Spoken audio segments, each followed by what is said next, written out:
galaxies are clusters, large amounts of stars. All right, you have, let's say, star, star, star, star, a bunch of stars, and then empty space, star, star, star, star with empty space between them, and then star, star, star, star. The spaces in between galaxies are huge and vast, bigger than the galaxies themselves. So it's not like you have galaxies like this cluster, but you have galaxy, galaxy, galaxy, galaxy. Okay? So the galaxy size itself is much smaller than the distance between galaxies. Just like in a way the planet sizes themselves are much smaller than the distance between the planets. All right? So we look at now whatever we can see as not stars in our own galaxy, but other galaxies. All right? And we make a graph of, or a chart of the speeds of those galaxies and whether it's towards us or away from us. And we also make a plot of the distance of those galaxies. Now again, it's very difficult to determine the distance of a galaxy from us, but there are ways of doing it. If you know what the galaxy is composed of and you see how bright it is, you can determine how far away it is. Of course, how you know what it's composed of. So there are subtleties and difficulties and assumptions and so on, but basically people have worked to create charts of the galaxies, and Hubble, whatever it was, 1920, somewhere around then, came up with a plot of the frequency versus the distance, or the speed with which these galaxies are traveling towards or away from us as a function of their distance from us. And he came up with something very, very interesting. It turns out that every galaxy is moving away from us. Number two, not only is every galaxy moving away from us, but the speed with which they're moving is greater the further away they are, which is something a little odd. In other words, the furthest galaxies are moving much faster than the closer galaxies are, and they're all moving away from us. Meaning our galaxy. Okay? Because again, good question, because again, we're not looking at the stars in our galaxy. We're in our galaxy. Now we're moving, there's tremendous motion. The Earth is rotating, it's rotating around the sun is rotating around the center of the galaxy, right? The galaxy is moving. We're assuming, like, we're just looking at the galaxy as a whole, and not looking at the stars in our galaxy, but looking at galaxies away from us, and their motion with respect to our galaxy. Okay? Now, canceling out the motion, all the other motions which are not relevant. What conclusion can you draw from that? There's some sort of a force between galaxies. Okay. Sort of like gravity. Yeah. Okay. And how would you interpret this fact that they're all moving away from us? In other words, wherever you look in the sky, whatever galaxy you see, you measure the spectrum, and you notice that it's the frequency that would be emitted by a gas of hydrogen, or a bunch of balls of hydrogen gas burning, shifted in such a way that they're all moving away from us. So why should all the galaxies be moving away from us? Have the same charge. So we have what's again? Sure. Yeah. Like amount of charge, like if we have the same charge as the galaxy.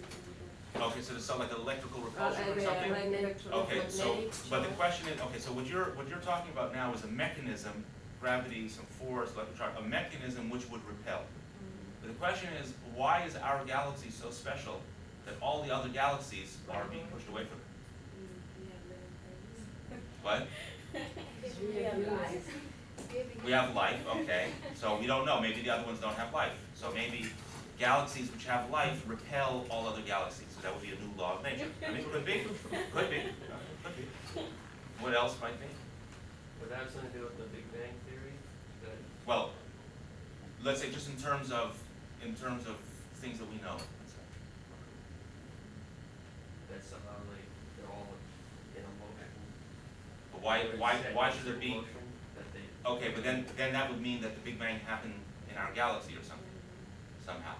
And we're the center and everything is moving away from us. And they were closer and closer to us in the past, and somehow there was some kind of a Big Bang that occurred in our galaxy and shot all the galaxies away, but ours remained stationary. But that would be very strange, because that would mean that there was some massive explosion and yet it didn't affect us somehow. And if anything, we should be the most obliterated, not the most not affected or something. So different ways of interpreting this have difficulty.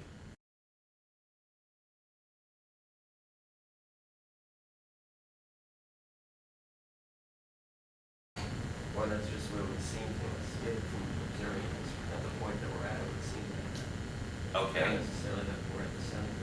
Okay, Well, anybody if they're else? all moving away from each other, everything's moving away from each other, then it wouldn't just be isolated sparkle. Okay, so the two of you are saying roughly the same thing, and that's right, that we have to kind of rip ourselves away from our own perspective and say, it seems as though everything is moving away from us, but what would it look like from another galaxy?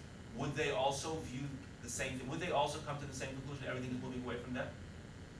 Now it seems impossible, because how could it be if you're standing somewhere and there's a bunch of things or people, whatever, all running away, right, from you? If you were one of those other people running away, and you looked around, would you see everybody running away from you? Not in the same way, right? Some people would be following you, kind of, and the people in front of you would be running away from you, right? So is there any way to construct something such that wherever you are, everything looks like it's running away from you? Circles. Circles, like what? You don't know how to explain it. Anyone else? You're the last What? person. You're the last one. Everybody's in front. Well, if you're the last one and everybody's in front of you, then the people in front of you will see people in back of you. So we're looking for something that's symmetric in a way that whoever you are, you see the same thing, everybody's running away from you. It's expanding. What do you mean expanding? Because your whole thing's expanding, so options go to the different direction. But wouldn't it be different? I mean, the one in the center, there's one in the center of the expansion, right? Everybody else is not in the center of the expansion. Can you draw a diagram that would show you that everybody's moving away from everybody else? Let's say, give me an example. You said expanding, let's say, like what? What's Like anything? a balloon or something. Okay, anybody else? Okay, so that's the right example. I don't know if you heard of this or not, but for example, a balloon. If you took a balloon and painted on the outside of the balloon little dots, all right, You blow like air. and you blow up the balloon. If you were standing on any one of the dots, what would you see? You'd see all the dots expanding away from you, right?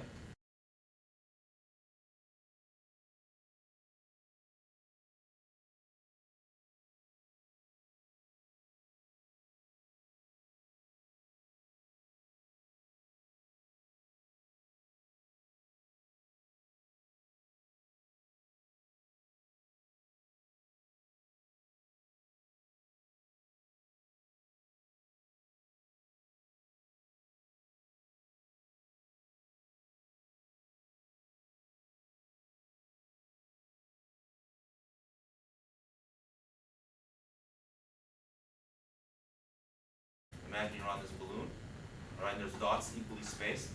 When the balloon expands, each dot sees the other dots moving further away.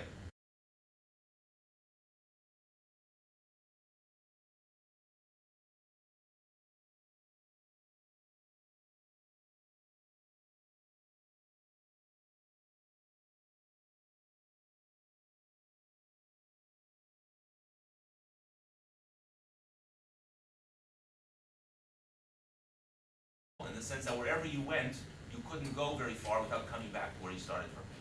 And there was no outside.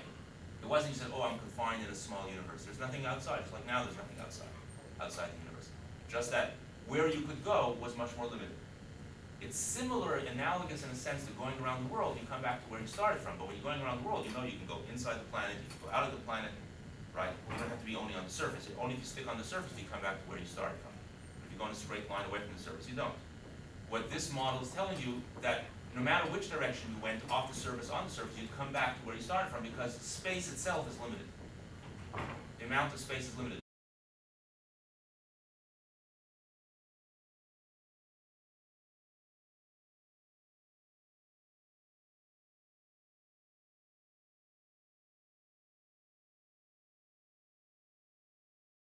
Another possibility is simply that every galaxy is moving away from us, like we said before, and they were closer and closer to us in the past, and somehow there was some kind of a big bang that occurred in our galaxy and shot all the galaxies away, but ours remained stationary. But that would be very strange. So different ways of interpreting this have difficulty. The way that it's interpreted has to do with space-time itself. Each dot sees the other dots moving further away. Do you visualize that? Okay. Now what about the speeds with which they're moving? All right, this is a little bit more subtle, but imagine, take two dots that are near each other. Let's say this dot, and then the next dot. All right, now they're going to expand. Okay, let's say this one, and that one. Okay, an instant later, let's say the balloon is twice as big. So this dot is here, this dot is, let's say, here, and this dot is here. Okay, so let's say this was one unit of distance, and this was 1 unit of distance. This is now 2 units, and this is now 2 units. Okay, is that right? All right, so this distance is 2, this distance is 4. So in that amount of time, how much has this dot moved away? It was here. How much has it moved away in that instant of time? It's moved 1 unit. How much has this one moved away in the same amount of time? From this one. Oh, two. It was 2, and now how much is it? 4. Now it's 4, it moved 2. So in the same amount of time, this one moved 1 from this, and this one moved 2. You'll have speed twice as much. This one, right, which was initially 3 away, right, will now be at 6, so it'll move 3. So the further away you are, the faster you're moving. But looked at from here, this one will be moving away, and this one will be moving away, and they'll all be moving. Wherever you are on this balloon, on the surface of the balloon, you'll see all the other dots moving away from you, and the further away they are, the faster they'll be moving for you. Okay? So what's the conclusion? How do we adapt that to the observation all the galaxies are moving away? That the universe is a balloon, and it's blowing up, and the galaxies are dots in a balloon. No? Okay, so how? I mean, it could be. Right? Could be. But what would that mean?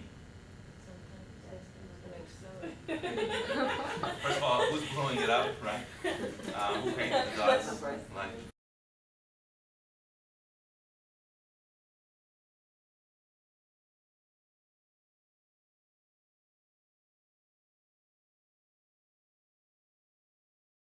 expanding in space. In other words, in this picture of a balloon expanding, there's a pre-existing space, and there's a balloon in that space. At first, the balloon is very small, and most of space is empty, and the balloon is expanding and filling that space. Right? That would be this picture. In other words, it's not that something is in space and getting larger in a pre-existing space. It's not that we're expanding in a pre-existing space, but the only space that exists is getting larger. What does that mean? You can think of it, for example, as the distance between galaxies is getting larger. Not that we are expanding in some pre-existing space. This is a very strange concept. You have to think about it and get used to it until it becomes intuitive, because our intuition tells us other things based on what we notice in everyday life, and we never encounter a concept like this. But once you think about it a lot, it starts to become a little bit intuitive. In other words, you're defining your distance between neighboring galaxies not as a pre-existing space and then you stick 2 galaxies in it and then they're moving away from each other, but you're defining space by the galaxies themselves, and it's the distance between galaxies that's increasing. It's the space-time amount between galaxies that's increasing. Not that the galaxies are moving apart in a pre-existing space, but the space-time itself is expanding so that the distance between neighboring galaxies is getting larger. So the space wasn't different. So the space what? It wasn't different before when we came. Right. That was the size of space was very small once. Not that everything was emptiness and there was just everything concentrated in one place in emptiness. All of space was small. And basically it's space-time itself that is expanding. All right? space-time itself is getting larger. Space, what is space? What does empty space mean? Can there be such a thing as empty space? If I don't have anything between them, what does it mean to say that there's something there? What is it? Right? If I say there's a meter between here and here, what I mean is there are a bunch of molecules of air covering that space between them. If there's nothingness in between, how can I even define what does it mean that there's space in between? Nothingness? Is nothingness distance? I mean, there is a distance between them. So basically what you're saying is you could go from here to here, and if you went from there to there and you held out a meter stick, it would be a meter long.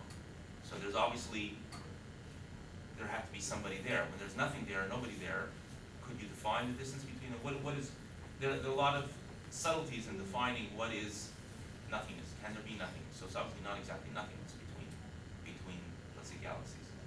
So it's space. So is space a thing? And if space is a thing, then maybe it could get bigger. Okay, whatever. There's a lot of subtleties. All right, but basically all that was an application of the Doppler shift. Okay, so Doppler shift as applied to optics, and then Doppler shift as applied to optics, applying that to what we see in the galaxies. What happened is that the distance between neighboring things got larger, not because they moved somewhere, but because space expanded. All right, so or space-time more accurately. So this is again part of a model. It has to do with the Big Bang Theory, right?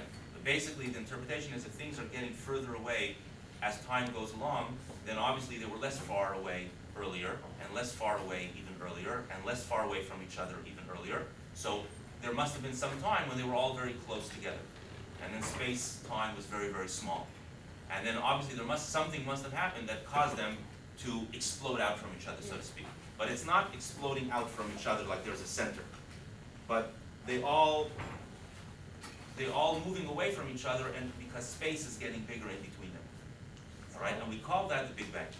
Yeah. Why that happened and how that happened, partly is still philosophy or metaphysics, not yet physics, and partly it is physics. There are models that try to explain based on something more fundamental why that happened. But then the question is, why did that more fundamental thing happen? And then you try to get to deeper and deeper levels that have not yet been resolved. It's hard to understand the concept that the space between the galaxies is unlimited. Like, Yeah, no, it's a very strange concept, but if you think about it deeply and think about what